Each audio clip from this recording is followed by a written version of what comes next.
It's an open house with the cybercrime investigators.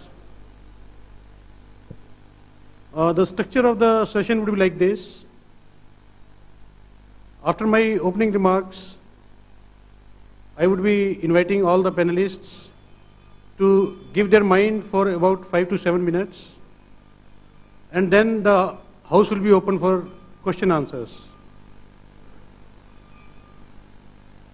Friends, cybercrime is a buzzword nowadays. Something which is very big. However, the ground realities are very different. Myself as a police officer, I had the opportunity to have a peep inside the police infrastructure and other things, and while dealing with several cybercrime cases. Please spend some time to look at this cartoon, which is a real life incident.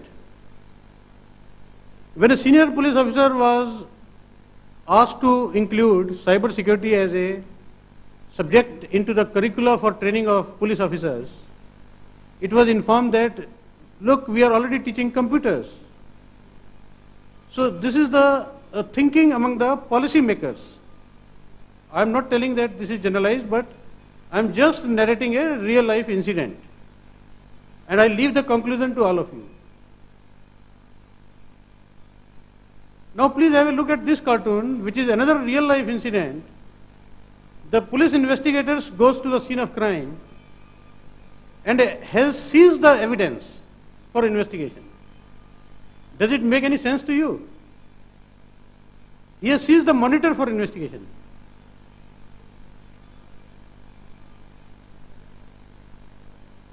The third real life situation, which is a real incident, is a court of law where the digital evidence was provided.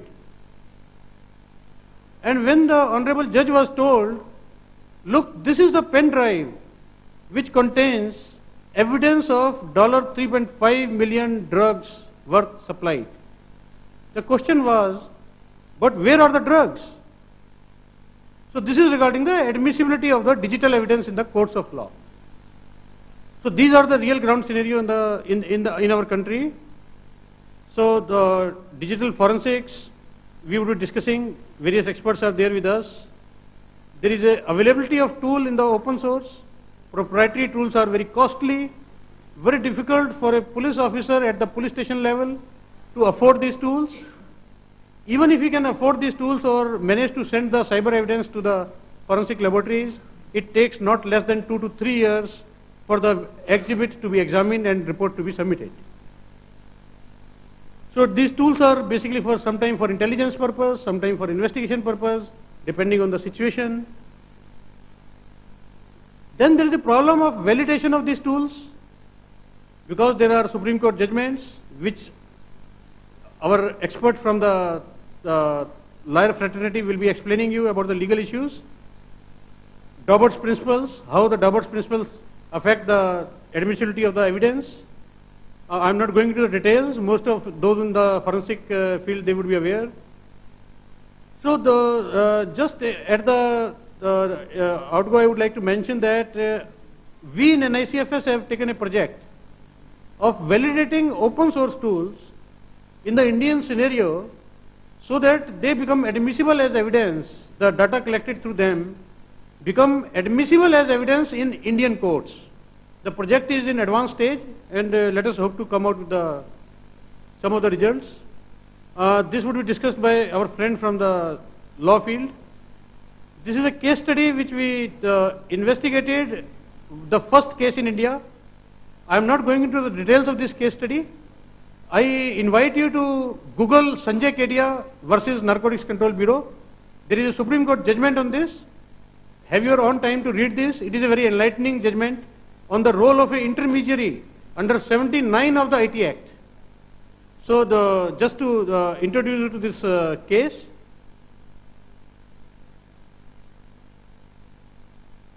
And now I would be, first what I will do, I will invite a cyber crime investigator, Mr. Sharad, who has investigated a number of cases in the field of cybercrime and other things.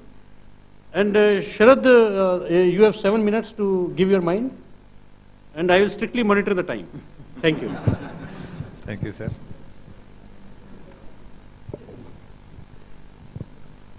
Hello. Yeah. Sir, I really admit the fact that what you have said, sir. There is a lot of gap with respect to understanding of law, with respect to understanding of how to investigate the cases, with respect to the convey the message of an investigator to the judiciary and prosecution is a very Herculean task. And ultimately that is what matters. And it becomes very difficult for any law enforcement agency to convey the matter appropriately to the right person sitting on the other side to understand the case and make it come out with the proper conclusion to that particular case. With respect to investigation as such, it is the CRPC or Indian Evidence Act gives a lot of scope for tweaking lot of things and adopting those kind of methodologies to our investigation as such. It may be adopting 65B or 45A or you can directions as per 69 of IT Act or something like that. They are very, very comprehensive in nature. Only thing is, we need to understand those kind of laws. We need to adopt those laws in our according to our needs, and then we have to present those pieces of evidence before the court based on how innovative we are and how we can collect the information from the seized devices and other things. Now, it is not unlike the yesteryears. People today, they definitely know where to go and at least whom to ask for. And today, at least in some of the states, we are not seeing a scenario where monitor is being seized. That's a gone case now. Now people definitely know whom to ask. There are a lot of experts in all the states. They can definitely call them back and they can ask for all the information what they want. And a lot of information is being shared, a lot of training is being given to the law enforcement agencies and even to the prosecution also. But the effectiveness of the training has to be really monitored. So because people get trained, but they give a lot of priorities to the conventional crimes. So conventional crimes against a lot of priority as against the digital crimes kind of stuff. But we need to understand that today, in today's world, every conventional crime and every cyber crime as such gathers a digital aspect. May it be a mobile phone, may it be a laptop, may it be any other electronic media which is being used. So the challenge is how they make use of this particular digital media in order to get the information out of that in order to conclude that particular case. That's very, very important for everybody to understand that. So this basic information has to be imparted to them, and if that is being done, most of the problems are solved. And moreover, the understanding of law, both in the law enforcement agency's perspective as well as corporate perspective, the understanding of law is very, very poor, and that I need to admit. Because we have, I personally have visited a lot of top-notch companies where we find lacking in understanding the process which is being implemented by their own company and which is not in sync with the law. That's very important for us to understand that the understanding of law is very, very important. So if law is not understood properly, the processes will be a very different this thing, and we have seen cases where a lot of evidence is being lost during the process in which they have been following. So that is very important, which I want to mention here. So with respect to the judiciary and prosecution part, that is a really tough task because people don't want to understand new technologies. Because police don't have any other option. They have to understand, because cases, FIR will be registered, they have to understand, and by whatever sort they try to understand things. But rest of the people it is very difficult. So it is very difficult to make them understand, and it is very difficult to draw them to a particular training or something and make them realize what is the importance of these kind of issues. So the ground reality is totally different as to what we see. It is still we need to go a very, very long way. There are small hubs which has been created like experts kind of thing, but that needs to be expanded to a very larger extent to the society at large. And a lot of awareness is also required, both from the law enforcement perspective, from the judiciary perspective, and also the prosecution perspective. So we see lack of this understanding and knowledge in all these three sectors, and it requires to be drastically improved, sir. You have finished 1 minute earlier. So, Sharad, what by way of clarification, I would like to ask you, what was your experience as an investigator while dealing with the intermediaries, service providers, while requesting them to send, getting some information? What was your experience, and what kind of difficulties you face? Sir, it is a most painful task because 69A is not been understood by anybody. That's one part. Then 67C is the most painful part because the government is yet to come up with the rules, and somehow we are trying to manage with lot of things. TRI has come out with some guidelines, and we arm twist some people and try to get the information up to 1 year, which is there. But internationally, it is getting more and more tough. Because the thing is, some people capture the data for 3 months, some for 2 months, some for 1 month. So it becomes it's not proportionate as such. And when a case is being reported to us, a lot of time is lost. So that this thing is. So, probably I feel that the intermediaries as such, the service providers, all over the world generally, you see, it has a background in the Section 230 of the Communications Decency Act in the US, which actually provides blanket immunity to the intermediaries. And they say that it has almost become like a judicial oak. Section 230 has become a judicial oak, totally ignoring the law enforcement agencies and the right of the citizens and the public in the society. Similarly, in United Kingdom and European countries, the Section 1 of the Defamation Act 1996 and Section 5 of the Defamation Act 2013, it's very difficult to extract information from the intermediaries. And in India, 79 has not proved to be very useful for us. It's very difficult for us to get the information. So there is a need for the industry and the government to sit together and find out some solution to this problem for speedy investigation of cyber crimes. So now I would like to invite Mr. Atul Gupta, who is from the corporate world. He looks after cyber security and cyber forensics. He will give an insight into the corporate thinking on these two issues. Atul. Sure. Thank you so much, Mr. Mittal. I think I'll just start with the pun which Mr. Mittal had taken, and Sharad did say that today law investigation agencies don't take the monitors. But I have seen the situation where the law enforcement agency knew the data is in the hard disk, but the way the evidence is filed, you need to punch a hole in the evidence. So there was a hole which was punched through the hard disk. This is long back. I'm sure that doesn't happen today. And we all know what happens if you punch a hole through the hard disk. You really cannot do anything. So those were the days from where we have started. I think progressed a lot. I'm actually honored to be part of this kind of panel because to my on both sides of me are people who really deal with this situation day in, day out. And I thought I'll bring in a more perspective from a corporate viewpoint, as well as what we get to see by interacting with law enforcement agencies and how and what measures should be taken upon.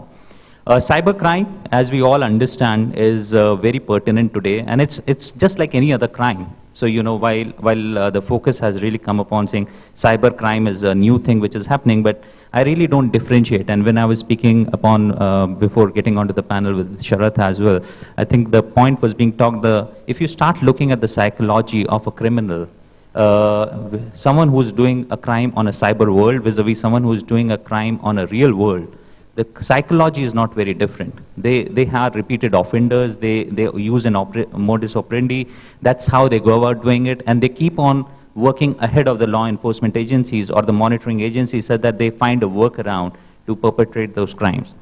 I think what's becoming important from a corporate world, if I was to step back, not many times corporate world really come out and disclose upon the crimes which are happening or the incidents which are happening.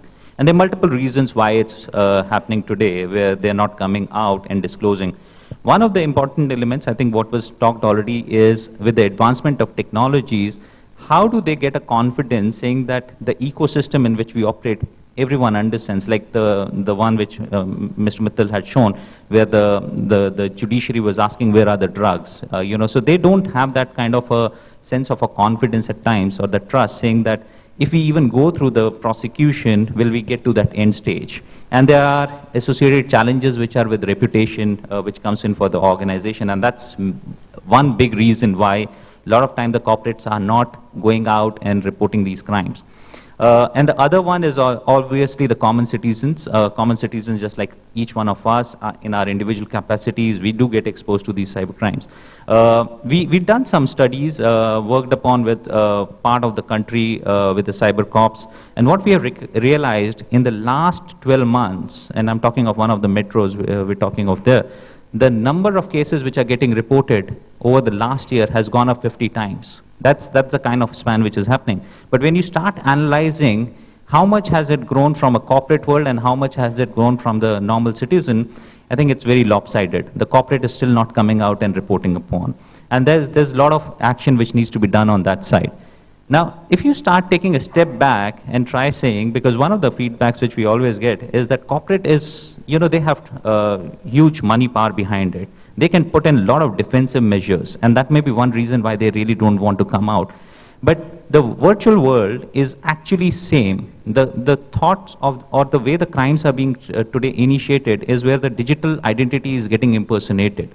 And the way it gets impersonated for me as a common individual, or the way it gets impersonated for a corporate, the thought process is different, but the modus is very same. So when someone attacks a common citizen like me, he may be acting as if someone is calling from a bank or someone is calling from a telecom organization. Vis-a-vis when it happens in a corporate world, the person just has to impersonate the identity of the C-levels in the corporate world. And it's happening. You know, we're dealing with cases at this point of time, and I know some of these have reached to the law enforcement agencies as well, where money has gone out from corporates. And Sharath can talk more about it, that money, when it goes out, it typically goes outside the country. And once it crosses the border, it becomes extremely difficult, extremely challenging to hold back that money or retain that money.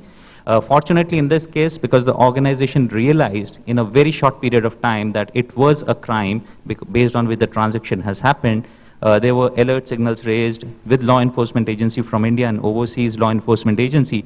The money has been identified and it's not gone out to the criminals, but it hasn't come back also. So that's the kind of a situation in which we are today.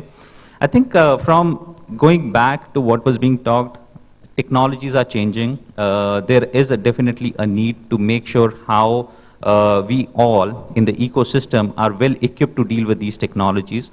Not only the corporates, not only the citizens, but also the law enforcement agencies and the judiciary around it. There are a lot of initiatives which have been taken across the states. There's a lot of modernization which is happening. You know, there are a lot of training programs which are getting conducted upon with the cyber cops and the cyber police stations. I think those are the steps which need to be taken. And at the same point of time, how the messaging can happen much better from law enforcement agencies to bring up the confidence level within the citizens and the corporates. That's what I wanted to add upon. Thank you, Atul.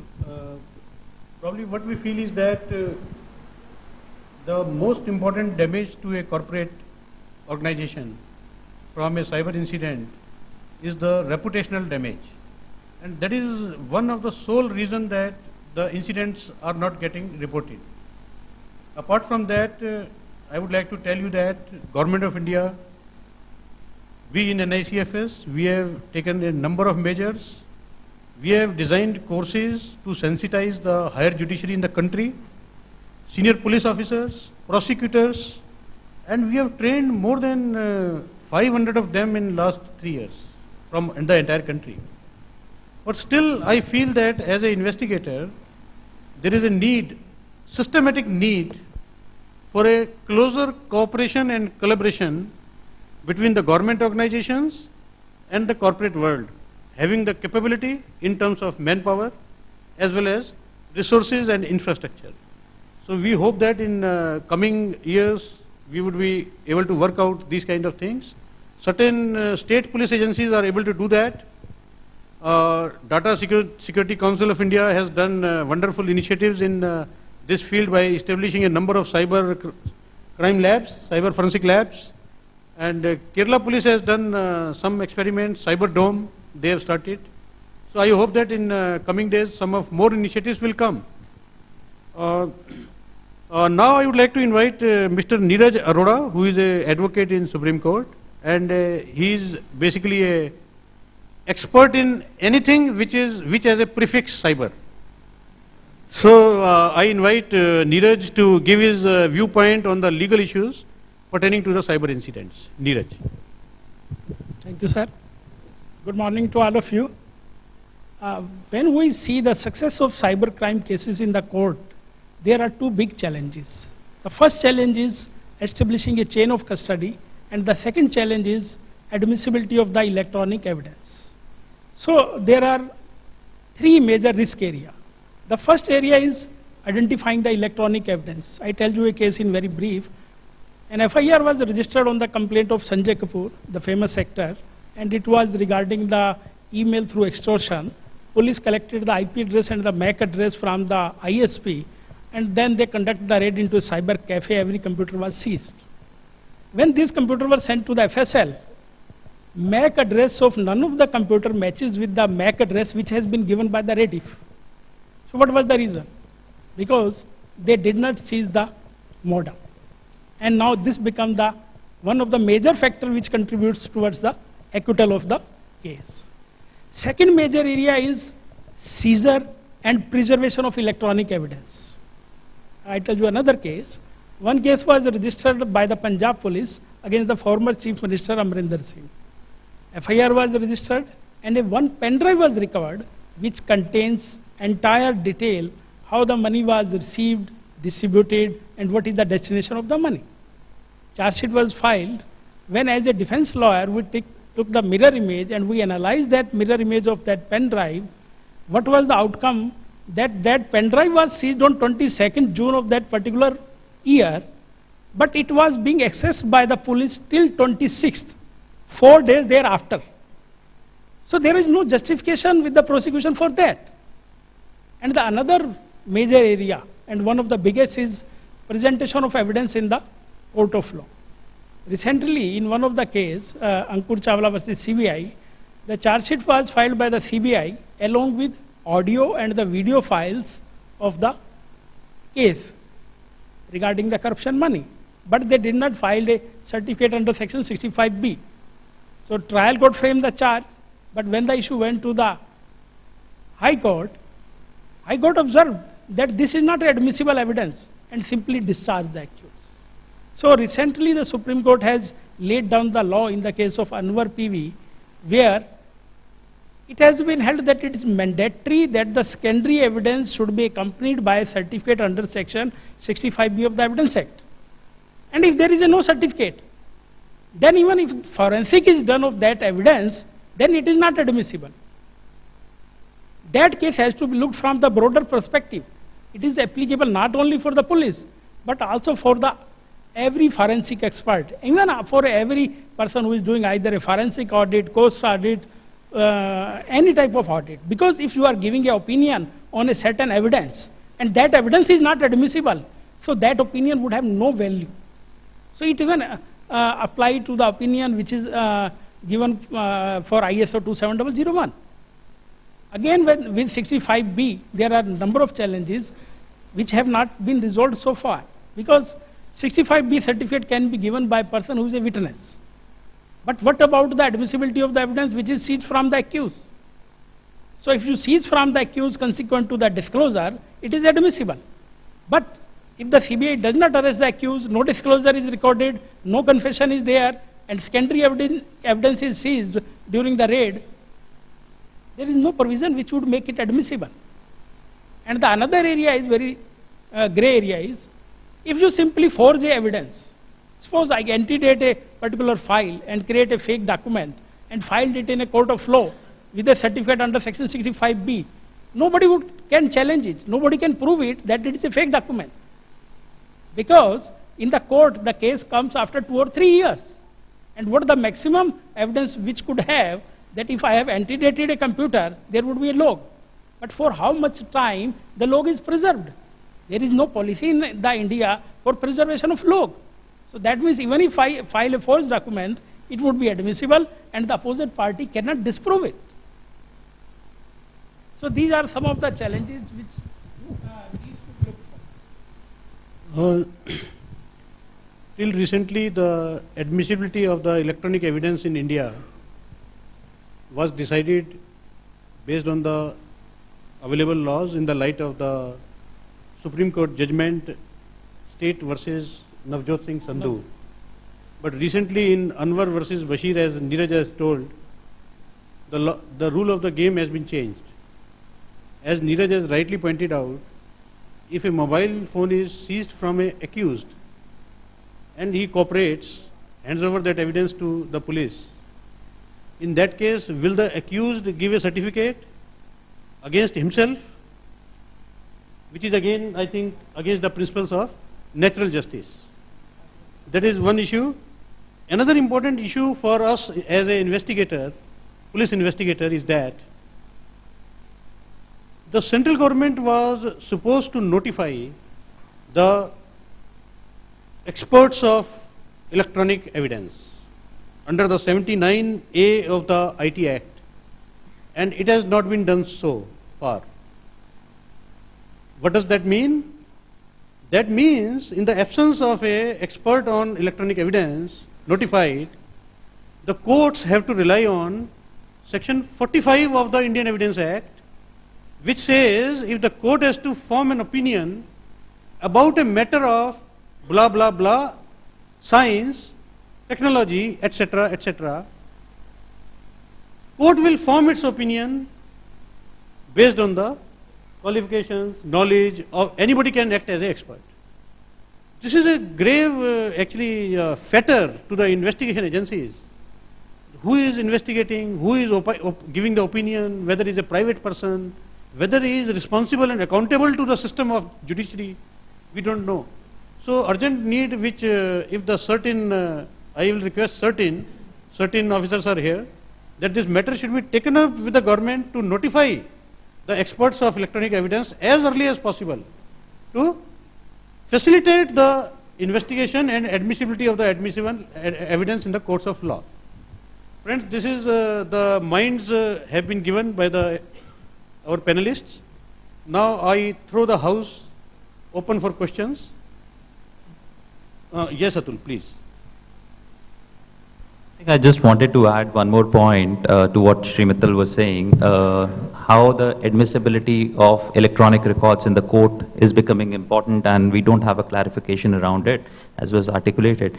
I think the other element which needs to be considered is, so far it was being done when there was a crime, but going forward with the way the country is moving, where we are moving towards a digital India, and there is a drive which is happening across government, state government, central government, public sector enterprises, to move their enterprises to a paperless kind of a situation, because that's being driven directly from the PM's office.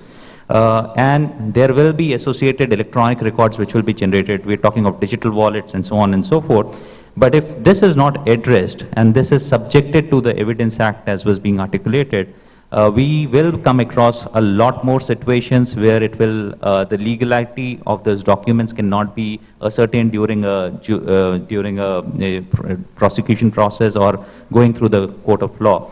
So that brings in making that the timeliness of putting the guidelines or the acts around admissibility of electronic records should be taken up actually at a very, very fast pace. It has to dovetail very well with the Digital India program. Just wanted to add. Thanks, Atul. Now I invite the questions. The rules of the game is that the person asking the question will briefly introduce himself in one line and tell to whom the question is addressed, and then quote his question, and we'll try to do our best to answer that question. Please, questions are invited. Thank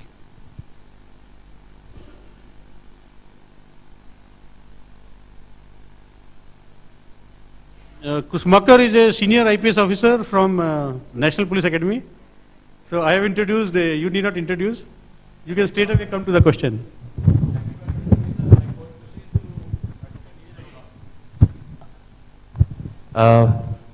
My question is to Srinivas Arora. There is a lot of confusion about who can issue 65B certificate. If you can clarify. In fact, I have tried asking this question to so many people and I still have not got a satisfactory answer. Certificate can be issued by the complainant or the witnesses, but again the challenge is that during the process of trial, that evidence should exist in original. So Delhi High Court in one of the judgment, Dharamveer versus CBI, has settled down the law that even if a certificate under section 65B has been filed with the secondary evidence, accused still have the right to inspect the original. So that means if you are taking any evidence with a certificate under section 65B, you should take from a person who should be in a position to maintain that evidence till that evidence is exhibited in court of law or that person have been cross-examined. As far as the accused is concerned, we have to seize it in original. There is no another choice. And if you are seizing the secondary evidence, you need to connect it with the disclosure statement. Again, certificate can be given by the two persons. The person who is in charge of the computer, and secondly, the person who is managing the activities relating to that particular evidence. Thank you, Neeraj. When we were investigating Sanjay Kedia case, sorry Atul, I take a minute. So you see, when these evidences are available on large servers, which are not only running the data of one particular company, but many number of thousands of websites, thousands of companies' data is on these servers. So what we generally do is we make a mirror image and produce it as evidence. It is this demonstrates the difficulty in seizure of evidence. You see, the IT industry protests. They say, sir, if you seize my server, all my activities are going to be compromised. I have to shift the entire data and I have to host new server. So these practical difficulties are there in this judgment which has been quoted by our friend. So these are practical difficulties of the industry. Would you like to react? And there is a particular even greater challenge in case of NAS, SAN, cloud computing. Because you can't connect that particular evidence with the physical location. And even if you produce in the court of law with a certificate under section 65B, and defense lawyer challenge it that it being a forged one, you cannot subject that particular evidence to the forensic examination. So as far as the cloud computing is concerned, that is still a gray area and section 65 does not help it. Sharad, you wanted to say something? Sir, with respect to 65B, the section is very clear. It says that any computer generated output. So any computer generated output, whoever takes the printout or generates that particular output, he needs to certify that particular output. So that's what the section which clearly says. With respect to who should give the certificate, for example, if you are asking in respect of CDRs or something. So with respect to CDRs, the place of origin and the place of output, both is required. But the condition in section 65B is that if 65B certificate is being provided, then 45A will not come into picture. So only if 65B is questioned, then 45A will come into the picture. So that's how the section goes through. So in Anwar versus Bashir, it is very clearly, even before Anwar versus Bashir, the section was very clear that this section existed. And after Anwar versus Bashir, It came into the limelight, that's all. But in PV Sandhu case, there is some confusion with respect to whether 45A should be applied or 65B should be solely considered. So that confusion was cleared in Anwar versus Bashir. With respect to who has to certify, the person who takes the output has to certify. It's a clear reading of the section. Sharad, I beg to differ. The practical difficulty with giving the certificate is the person giving the certificate has to mention in the certificate that he is the authorized custodian of the machine, one. And most important, second, is that the machine has not been tampered with. The data has not been tampered with. Now a computer lying in my office or your office, I am available in the office only for the 8 hours. Rest of the time, I am not aware what is being done with my computer. Anybody can do any mischief. So how I certify that the data has not been tampered with? Even if I certify that data has not been tampered with, how I know how many viruses which are residing in my computer as quarantined have not executed themselves? It is not infected. So these are the lacunas which will haunt us. There is, at least I don't see any answer. I am not clear. If I would welcome if any of the audience is able to answer my query. But this remains an important issue for me. Sharad? Sir, with respect to this condition, definitely in that case, 45A will come into picture. That's where the defense is coming up. So they have to prove what has been tampered, what is not been tampered. So it's their headache. So again, it's only the advocates are going to be benefited. So can we have the next question, please? Please. Mr. Ashok Jain is a senior police officer from UP cadre. He is a IG of public grievances in Lucknow. Yes, Mr. Ashok. Thank you. I don't have a question. One area that has been identified in this session is the lack of capacity in the department or the investigation agencies to address cybercrime. Now, I have a suggestion to this House. CSR is a mandatory requirement now. If we could somehow dovetail our CSR responsibilities with capacity building of investigation agencies, I think this can be taken care of. Thank you. Yes, Ashok, I also mentioned in my opening remarks that that is something which is the need of the hour. And the House should decide that this summit, Annual Information Security Summit, must pass a resolution to this effect and circulate it to all the industries and the government, that this is the need of the hour and some kind of voluntary contribution towards this kind of infrastructure, collaborative infrastructure.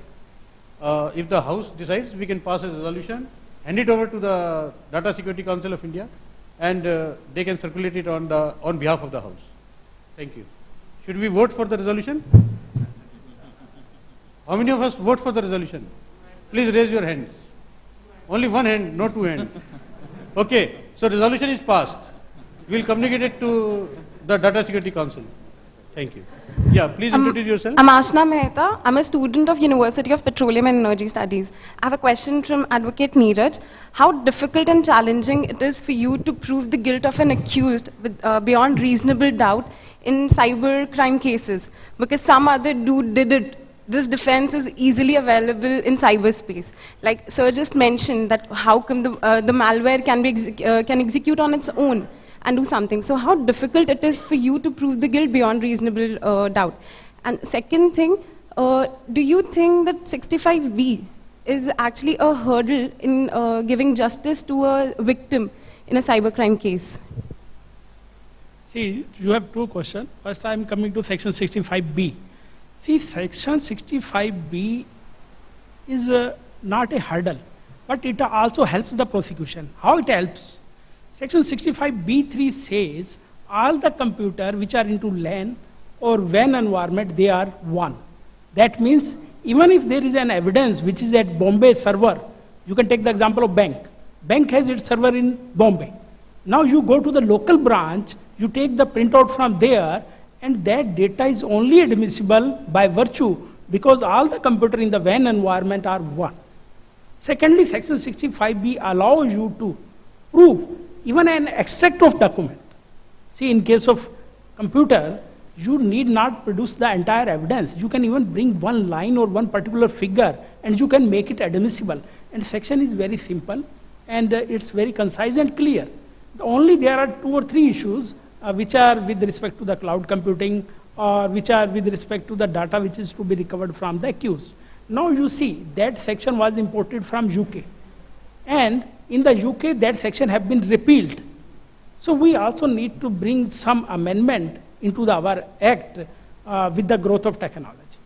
And the second part, what you have stated, how to prove it, the only thing the defense normally which is taken by the accused is regarding the malware, forgery of evidence, manipulation of the evidence, and the, to prove the electronic evidence in the court of law, the best way is that it should come through the forensic.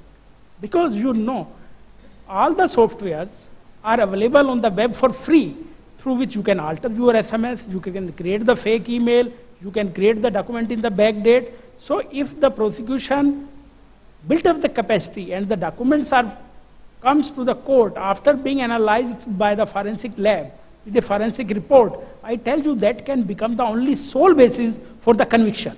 Then you need not rely upon the oral and other documentary evidence. Because in this case, always the forensic is done on the mirror image. So again, you have the original before the court, and it can again be verified before the court. And it can become the sole basis for conviction. Thank you, Neeraj. What I feel is that it's not a hurdle. Section is not a hurdle. You see, we as police,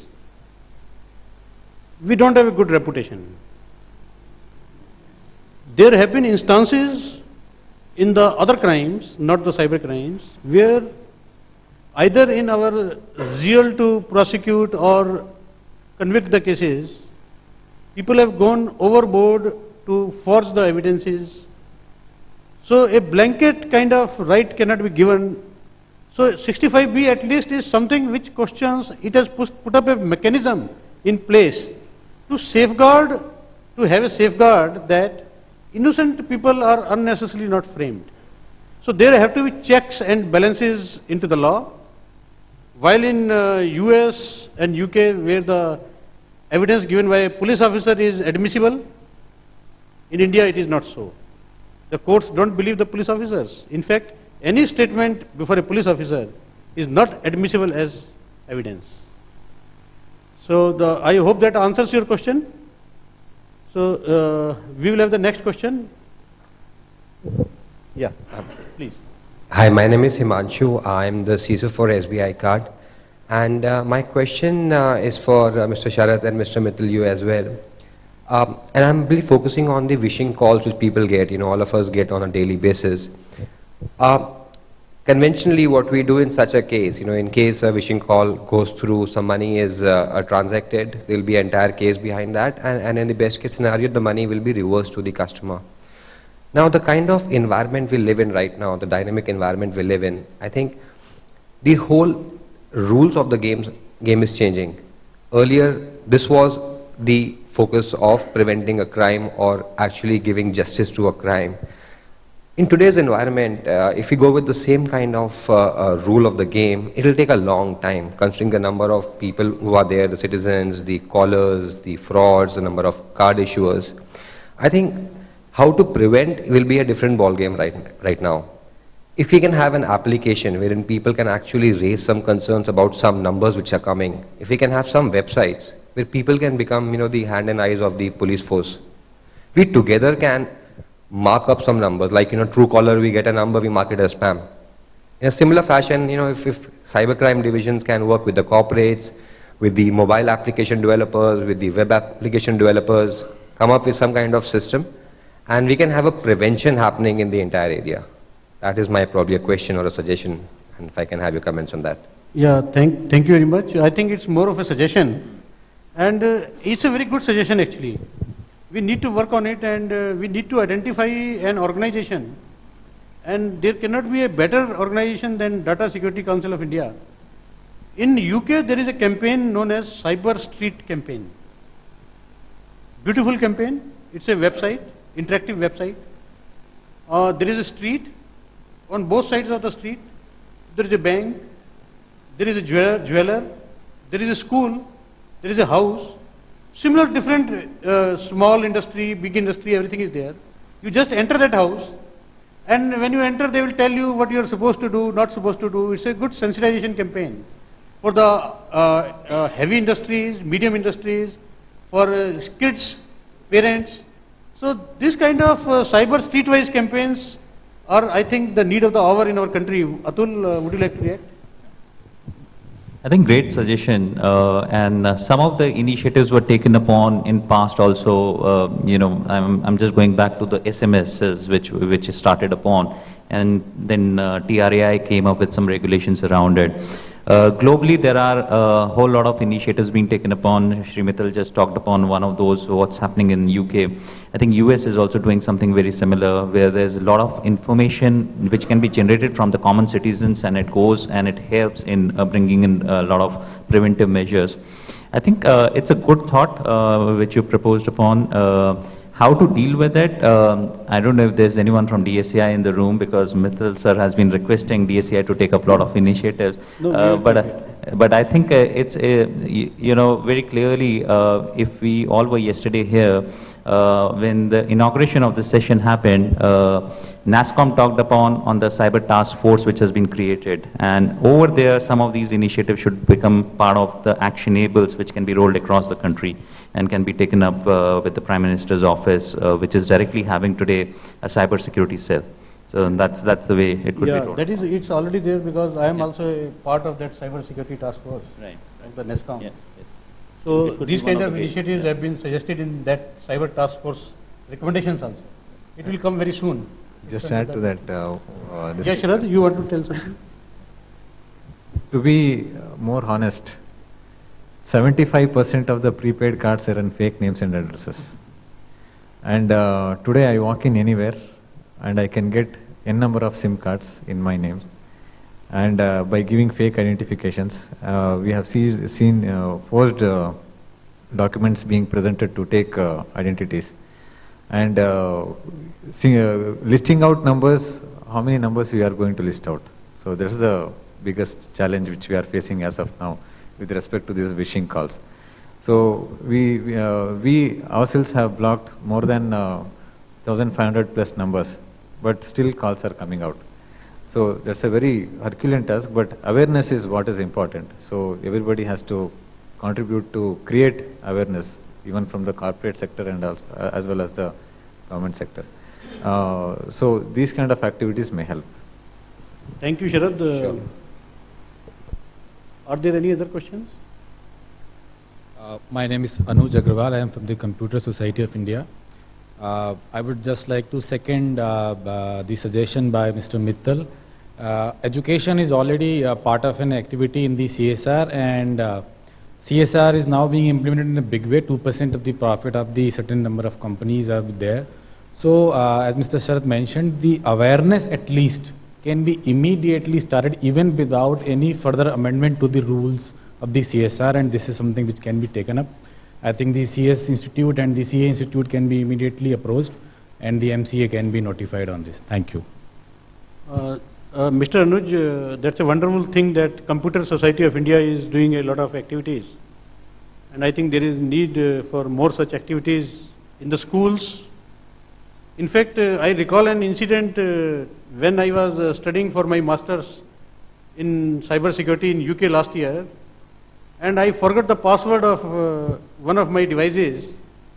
I gave the Skype call to my daughter and wanted to know the password. And my daughter, who is only 11 years, and that time she was 10 years, she rebuked me, look, Skype is not safe to tell the password. And I had no answer. So the kids are very smart. If we catch them when they are young, it's the right time to train them. And Computer Society of India should take some such initiatives with the help of the industry. Definitely do. We have 1 lakh student members across the country and 600 educational institutions as our members. We will definitely So we should go now beyond the membership drive. So that is my request, and the House also requests that you have some concrete educational programs, and we all will be happy to be associated with those programs. There was some question from this side. Morning, sir. I'm Yogen from Cisco Systems. I'm an information security practitioner. And Manmeet and Kailash and me had a curiosity that typical we see in movies, like say, when a law enforcement agencies or police are investigating, you get threatened by maybe politicians. This is in film, I'm saying. So you get threatened by some top bureaucrats or maybe.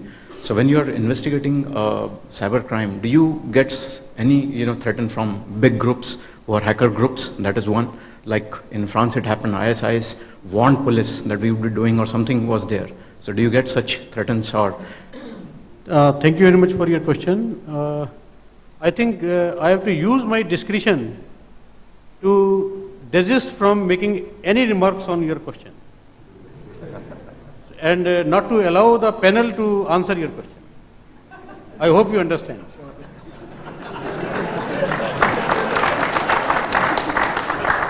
Next question, please. I can answer your question privately outside.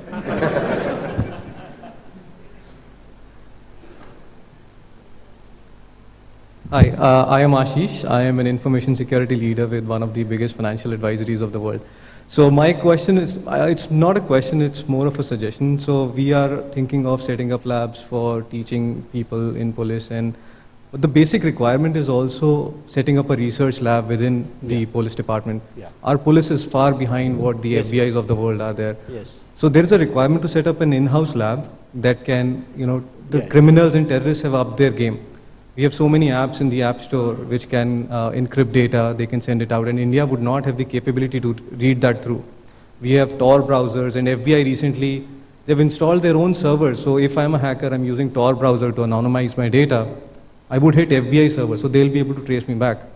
India also needs to develop these capabilities. Yeah. And we cannot rely on other corporates to come and help our police department. Yes, yes. We have to do it on our own. Thank you very much. Very good suggestion. Two things. One is the police. Other, you are talking about the deep web, the dark web, the Tor browser, the tail browser, and all those things. Right.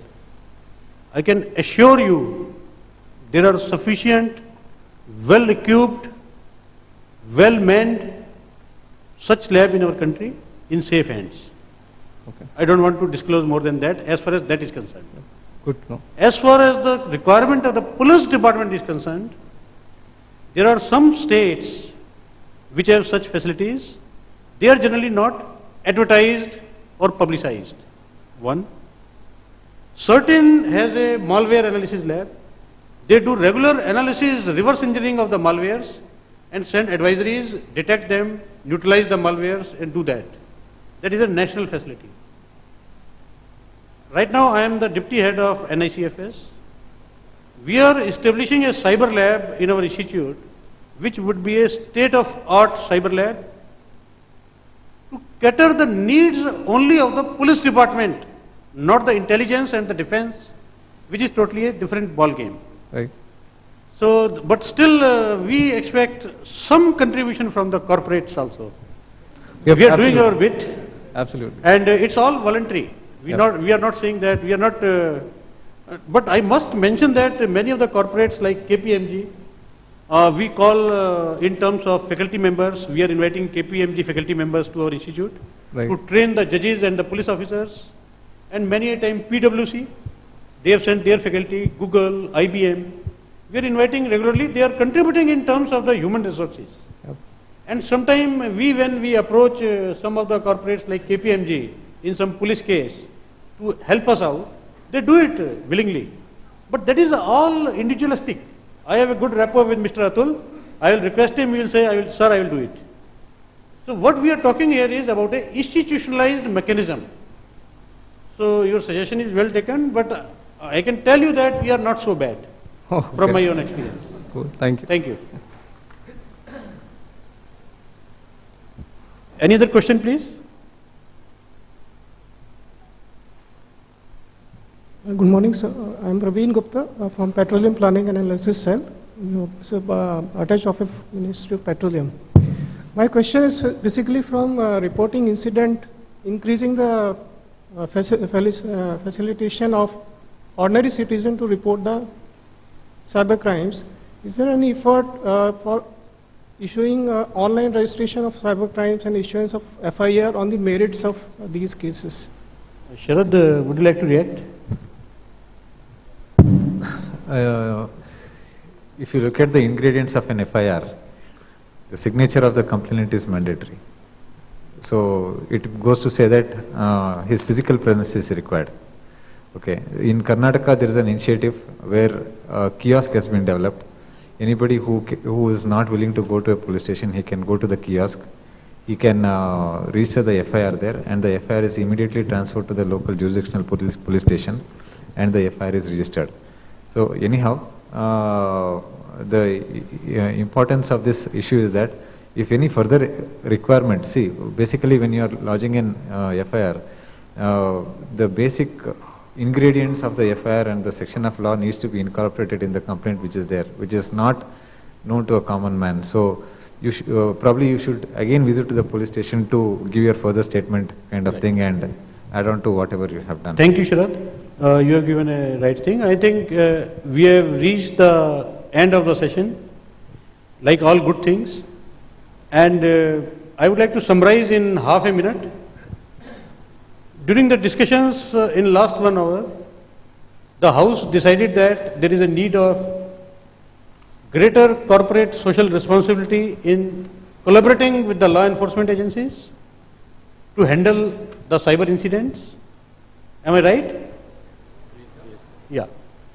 Then the House dwelt on various legal aspects, and the House recommends that the government should immediately issue the notification for declaring the experts on electronic evidence.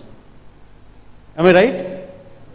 So these are the two resolutions which we think we have passed today.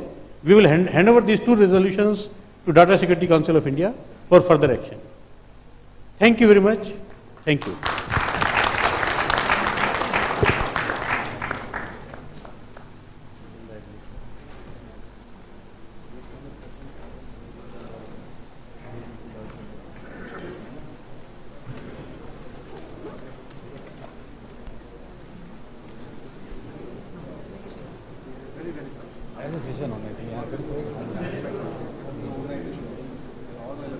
In a court of law with a certificate under section 65B, nobody can challenge it. Nobody can prove it that it is a fake document. Because in the court, the case comes after 2 or 3 years. And what the maximum evidence which could have that if I have antedated a computer, there would be a log. But for how much time the log is preserved?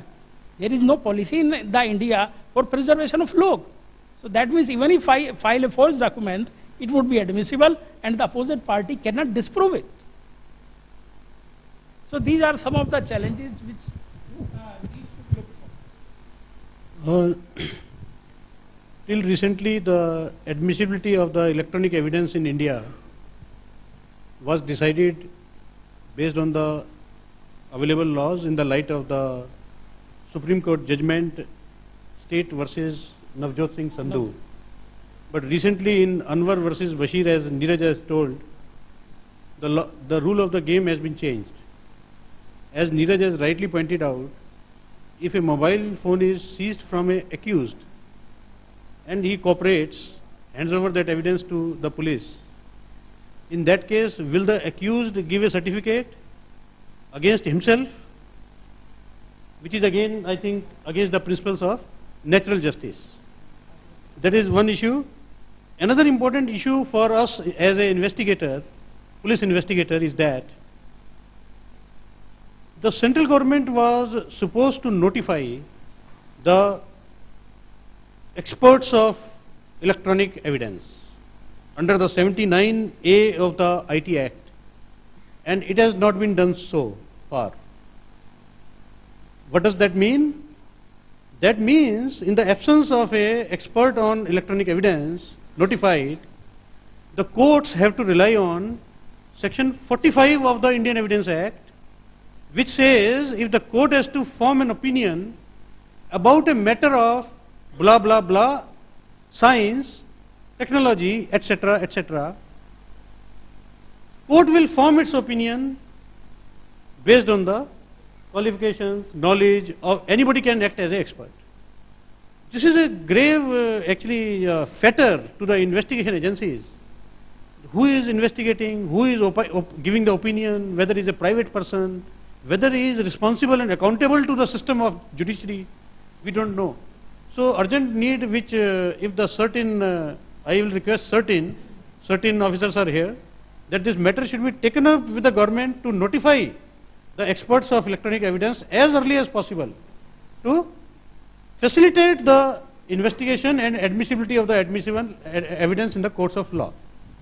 Friends, this is the minds have been given by our panelists. Now I throw the house open for questions. Yes, Atul, please.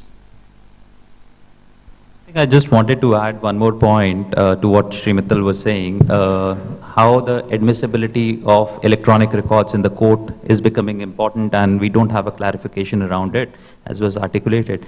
I think the other element which needs to be considered is, so far it was being done when there was a crime, but going forward with the way the country is moving, where we are moving towards a digital India, and there is a drive which is happening across government, state government, central government, public sector enterprises, to move their enterprises to a paperless kind of a situation, because that's being driven directly from the PM's office.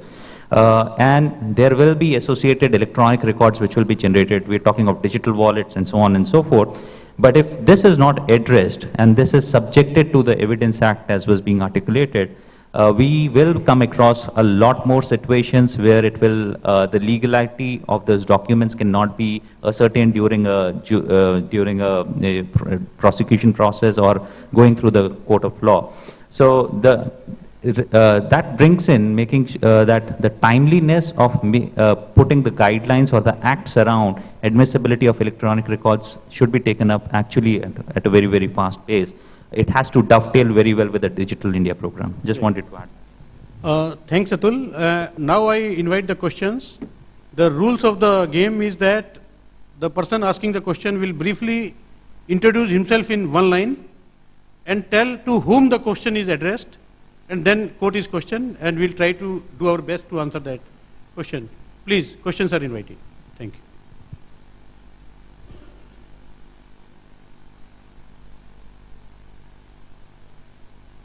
Kusmakar is a senior IPS officer from National Police Academy. So I have introduced, you need not introduce. You can straight away come to the question.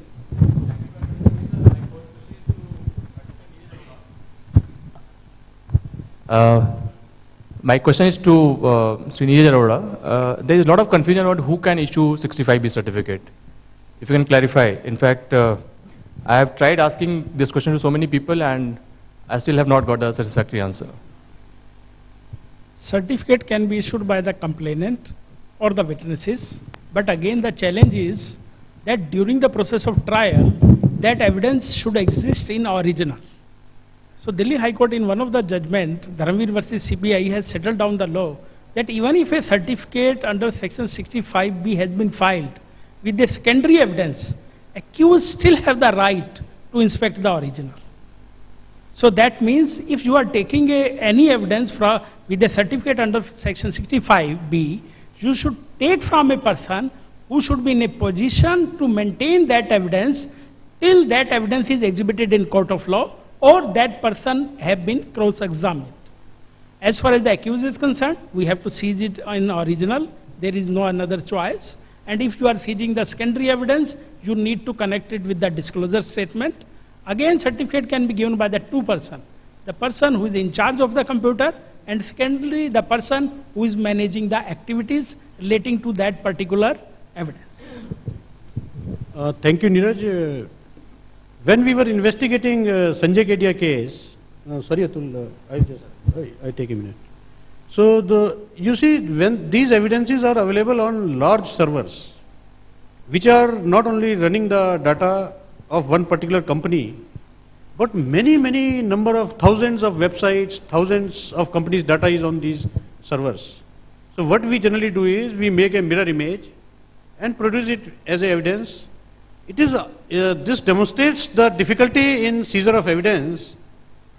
You see, the IT industry protests. They say, sir, if you seize my server, all my activities are going to be compromised. I have to shift the entire data, and I have to host new server. So these practical difficulties are there in this judgment which has been quoted by our friend. So these are practical difficulties of the industry. Would you like to react?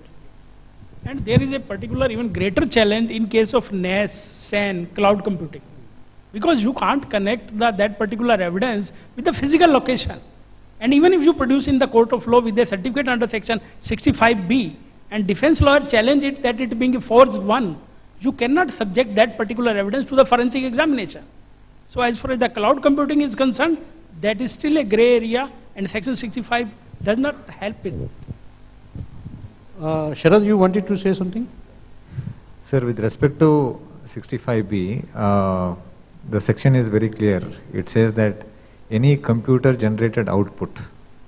So any computer generated output, whoever takes the printout or generates that particular output, he needs to certify that particular output.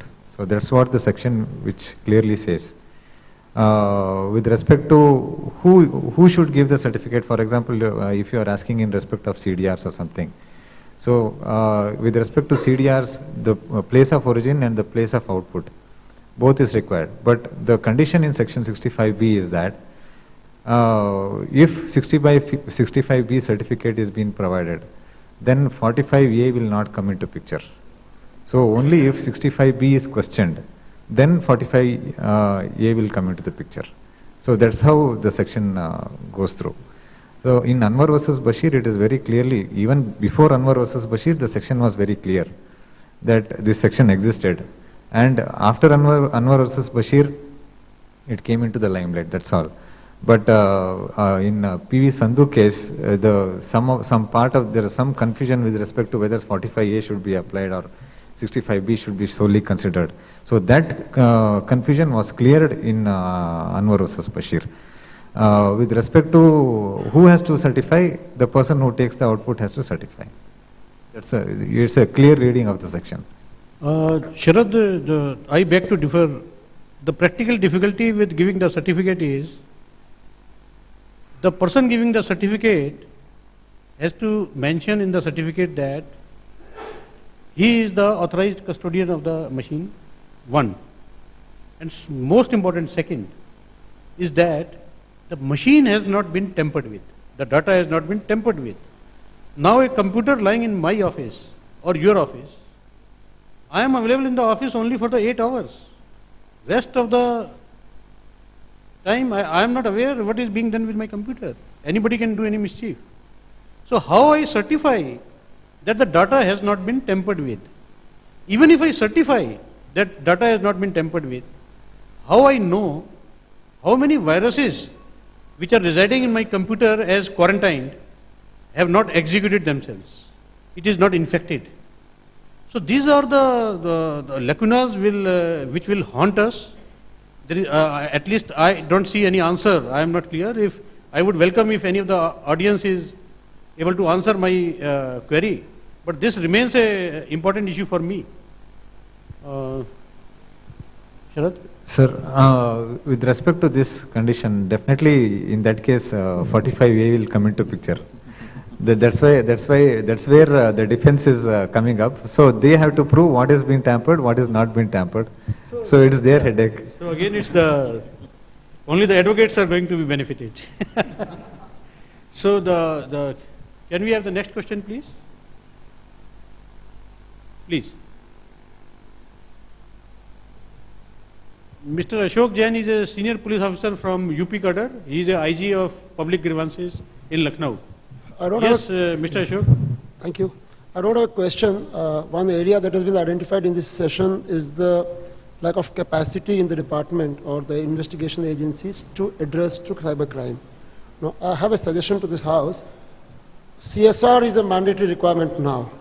If we could somehow dovetail our CSR responsibilities with capacity building of investigation agencies, I think this can be taken care of. Thank you. Yes, Ashok, I also mentioned in my opening remarks that that is something which is the need of the hour.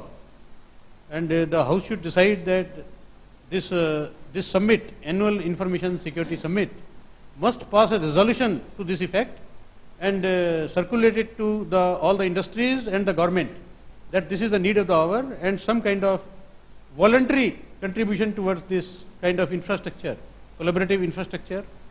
If the House decides, we can pass a resolution, hand it over to the Data Security Council of India, and they can circulate it on behalf of the House. Thank you. Should we vote for the resolution? How many of us vote for the resolution? Please raise your hands. Only one hand, not two hands. Okay, so resolution is passed. We will communicate it to the Data Security Council. Thank you. Yeah, please introduce yourself. I'm Ashna Mehta. I'm a student of University of Petroleum and Energy Studies. I have a question from Advocate Neeraj.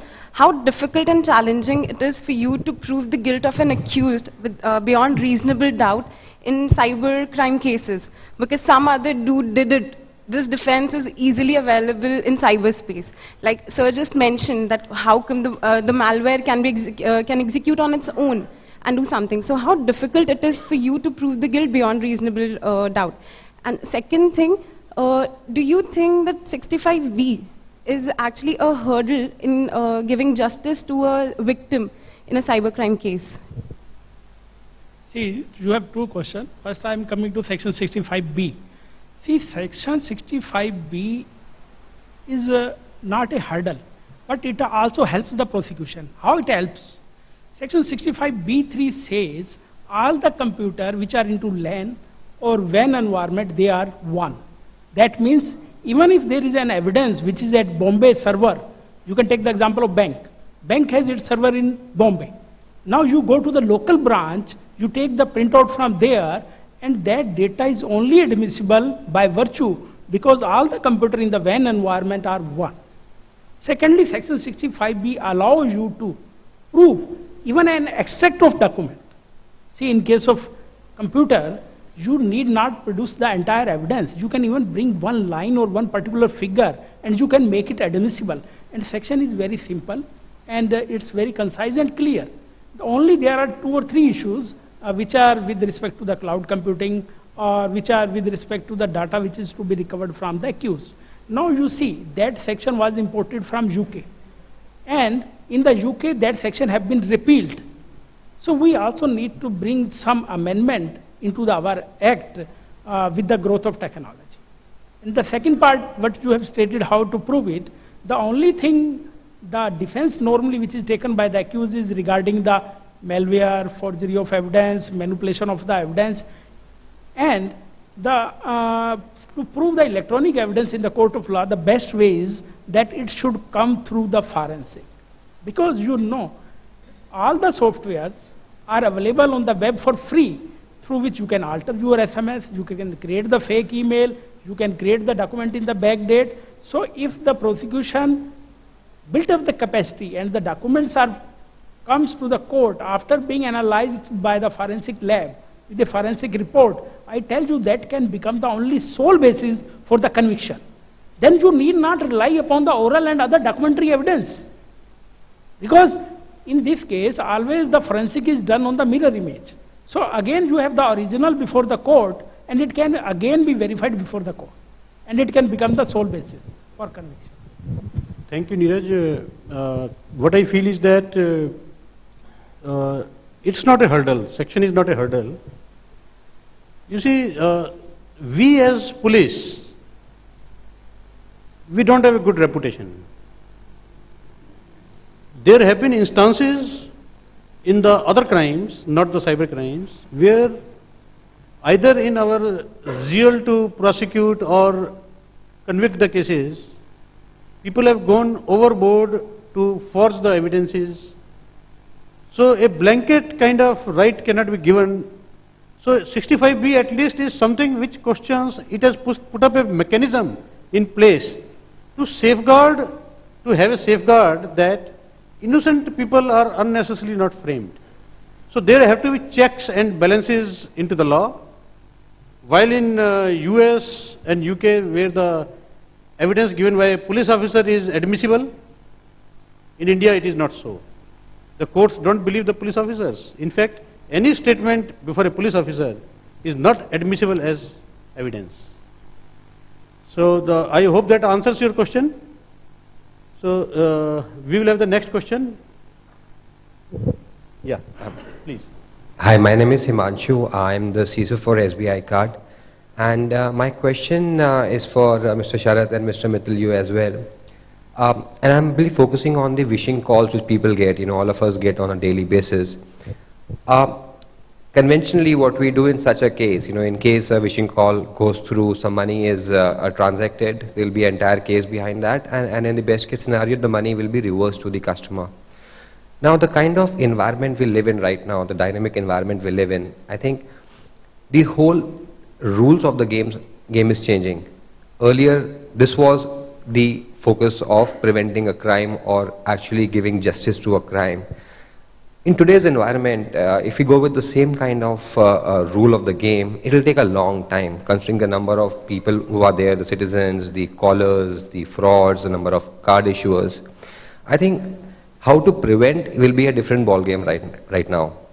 If we can have an application wherein people can actually raise some concerns about some numbers which are coming, if we can have some websites where people can become, the hand and eyes of the police force, we together can mark up some numbers, like, Truecaller, we get a number, we mark it as spam.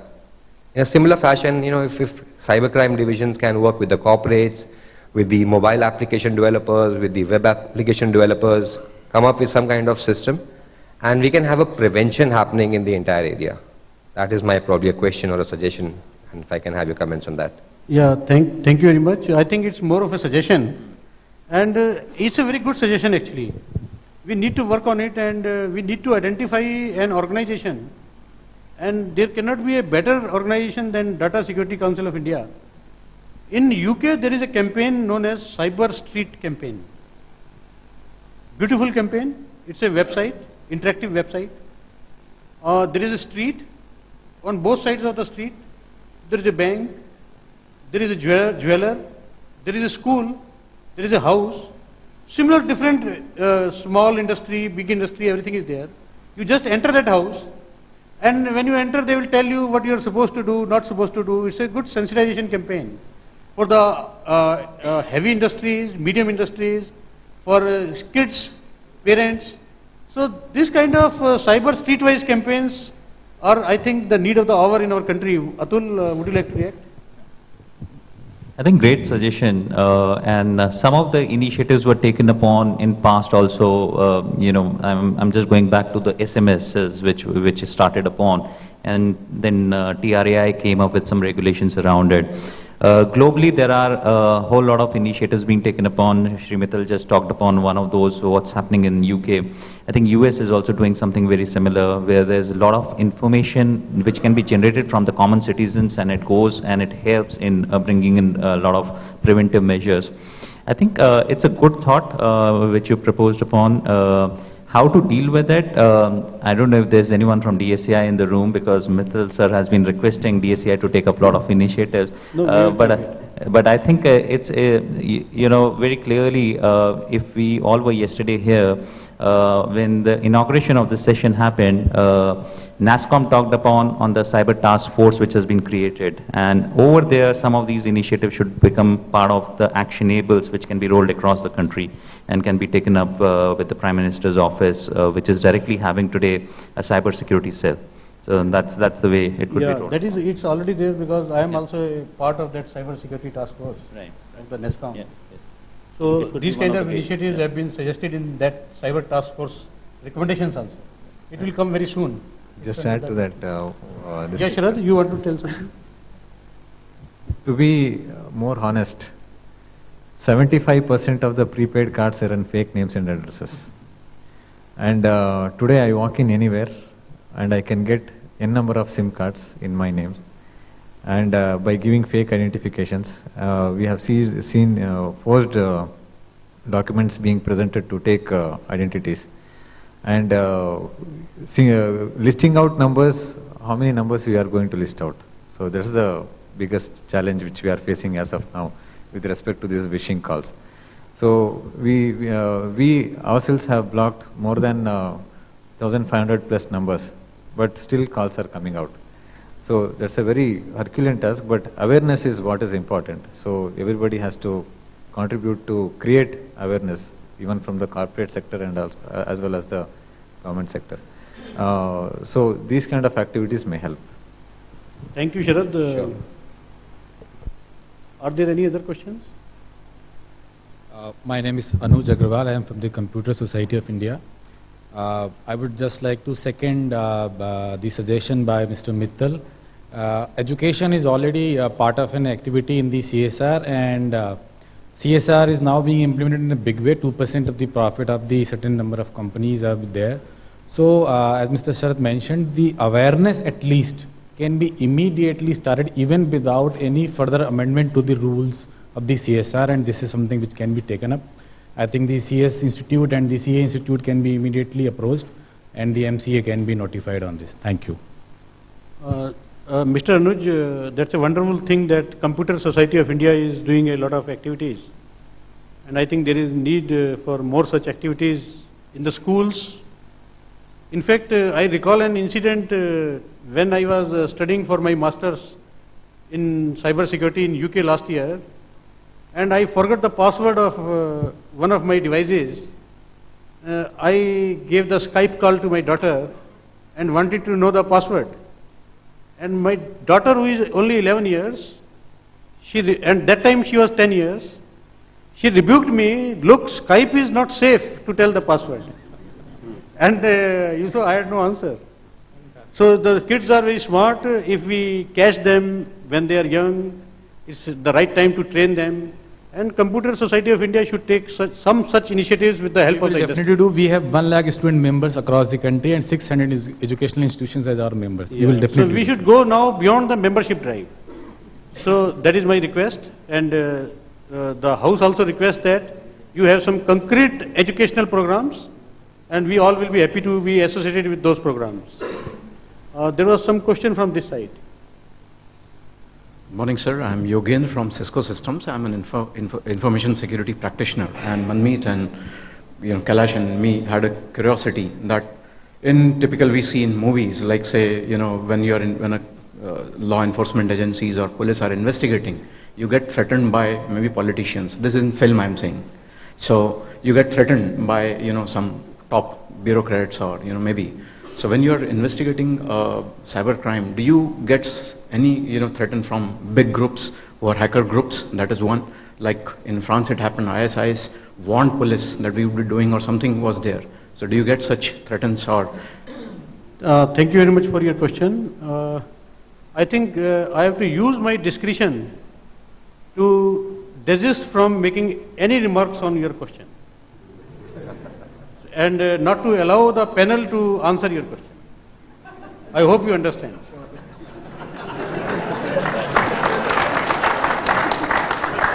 Next question, please. I can answer your question privately outside.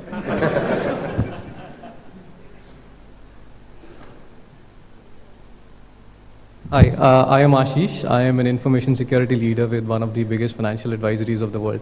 So my question is, it's not a question, it's more of a suggestion. So we are thinking of setting up labs for teaching people in police, but the basic requirement is also setting up a research lab within the police department. Yeah. Our police is far behind what the FBIs of the world are there. Yes. So there is a requirement to set up an in-house lab that can, the criminals and terrorists have upped their game. We have so many apps in the App Store which can encrypt data, they can send it out, and India would not have the capability to read that through. We have Tor browsers, and FBI recently, they've installed their own servers. So if I'm a hacker, I'm using Tor browser to anonymize my data, I would hit FBI server, so they'll be able to trace me back. India also needs to develop these capabilities, and we rely on other corporates to come and help our police department. Yes. We have to do it on our own. Thank you very much, very good suggestion. Two things. One is the police. Other, you are talking about the deep web, the dark web, the Tor browser, the tail browser and all those things. Right. I can assure you there are sufficient, well-equipped, well-manned such lab in our country in safe hands. Okay. I don't want to disclose more than that as far as that is concerned. Good to know. As far as the requirement of the police department is concerned, there are some states which have such facilities. They are generally not advertised or publicized. One. Certain has a malware analysis lab. They do regular analysis, reverse engineering of the malwares and send advisories, detect them, neutralize the malwares and do that. That is a national facility. Right now I am the deputy head of NICFS. We are establishing a cyber lab in our institute, which would be a state-of-art cyber lab to cater the needs only of the police department, not the intelligence and the defense, which is totally a different ball game. Right. So, but still we expect some contribution from the corporates also. We are doing our bit.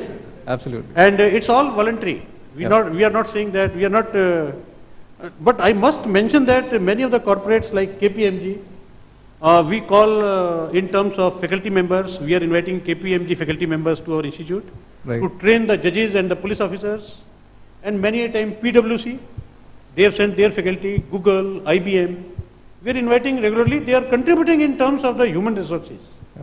And sometime when we approach some of the corporates like KPMG in some police case to help us out, they do it willingly. But that is all individualistic. I have a good rapport with Mr. Atul.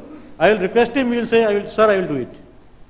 So what we are talking here is about an institutionalized mechanism. So your suggestion is well taken, but I can tell you that we are not so bad from my own experience. Cool. Thank you. Thank you. Any other question, please? Good morning, sir. I am Praveen Gupta from Petroleum Planning and Analysis Cell, attached office Ministry of Petroleum. My question is basically from reporting incident, increasing the facilitation of ordinary citizen to report the cyber crimes. Is there any effort for issuing online registration of cyber crimes and issuance of FIR on the merits of these cases? Sharad, would you like to react? If you look at the ingredients of an FIR, the signature of the complainant is mandatory. So it goes to say that his physical presence is required. Okay. In Karnataka, there is an initiative where a kiosk has been developed. Anybody who is not willing to go to a police station, he can go to the kiosk. He can register the FIR there, and the FIR is immediately transferred to the local jurisdictional police station, and the FIR is registered. So anyhow, the importance of this issue is that if any further requirement, see, basically when you are lodging in FIR, the basic ingredients of the FIR and the section of law needs to be incorporated in the complaint which is there, which is not known to a common man. So you probably you should again visit to the police station to give your further statement kind of thing and add on to whatever you have done. Thank you, Sharad. You have given a right thing. I think we have reached the end of the session, like all good things. And I would like to summarize in half a minute. During the discussions in last 1 hour, the House decided that there is a need of greater corporate social responsibility in collaborating with the law enforcement agencies to handle the cyber incidents. Am I right? Yeah. Then the House dwelt on various legal aspects, and the House recommends that the government should immediately issue the notification for declaring the experts on electronic evidence. Am I right? So these are the 2 resolutions which we think we have passed today. We will hand over these 2 resolutions to Data Security Council of India for further action. Thank you very much. Thank you.